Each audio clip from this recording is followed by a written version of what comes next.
नमस्कार दोस्तों, आज की हमारी कहानी है लोभ और तृष्णा का कुआं।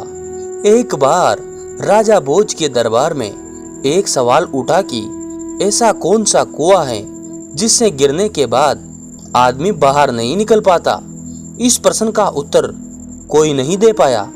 आखिर में राजा भोज ने राज पंडित से कहा, इस प्रश्न का उत्तर 7 दिनों के अंदर लेकर आओ, वरना आपको अभी तक इनाम धन आदि दिया गया है वापस ले लिया जाएगा। इस नगरी को छोड़कर दूसरी जगह जाना होगा। 6 दिन बीत चुके थे, राजा पंडित को जवाब नहीं मिला था। निराशा होकर वह जंगल की तरफ गया। वहां उसकी भेंट एक गडरिये से हुई।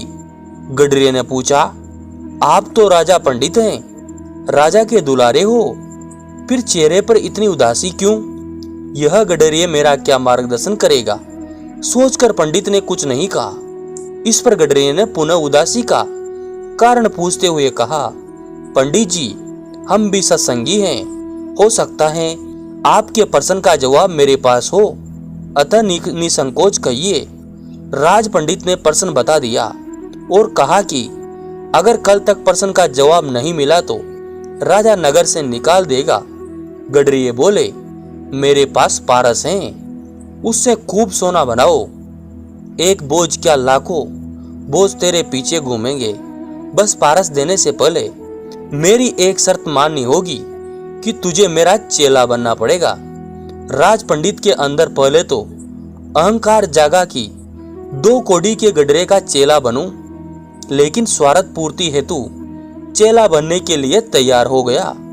गडरिया बोला, पहले बेड का दूध पियो, फिर चेले बनो। राज पंडित ने कहा, यदि ब्राह्मण बेड का दूध पिएगा तो उसकी बुद्धि मारी जाएगी। मैं दूध नहीं पीऊंगा, तो जाओ, मैं पारस नहीं दूंगा। गडरिये बोला। राज पंडित बोला, ठीक है, दूध पीने को तैयार हूं, आगे क्या करना है? गडरिया बोला, अब तो पहले मैं दूध का जूठा करूंगा, फिर तुम्हें पीना पड़ेगा।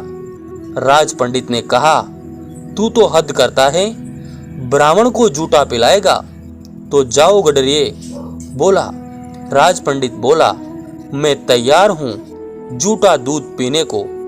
गडरिया बोला, वह बात गई, अब तो सामने जो मरे हुए इंसान की खोपड़ी का कंकाल पड़ा है उसमें मैं दूध दूंगा, उसको जूठा करूंगा, कुत्ते को चटाऊंगा, फिर तुम्हें पिलाऊंगा, तब मिलेगा पारस, नहीं तो अपना रास्ता लीजिए।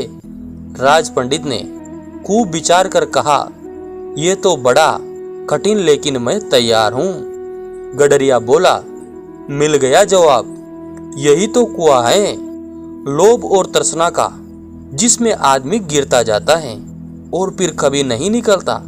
जैसे कि तुम पारस को पाने के लिए इस लोभ रूपी कुएं में गिरते चले गए। जय जय श्री राधे। दोस्तों, आपको ये कहानी कैसी लगी? अगर अच्छी लगी तो हमारे YouTube चैनल को सब्सक्राइब जरूर कीजिए और ज़्यादा से ज़्यादा शेयर कीजिए। धन्यवाद दोस्तों।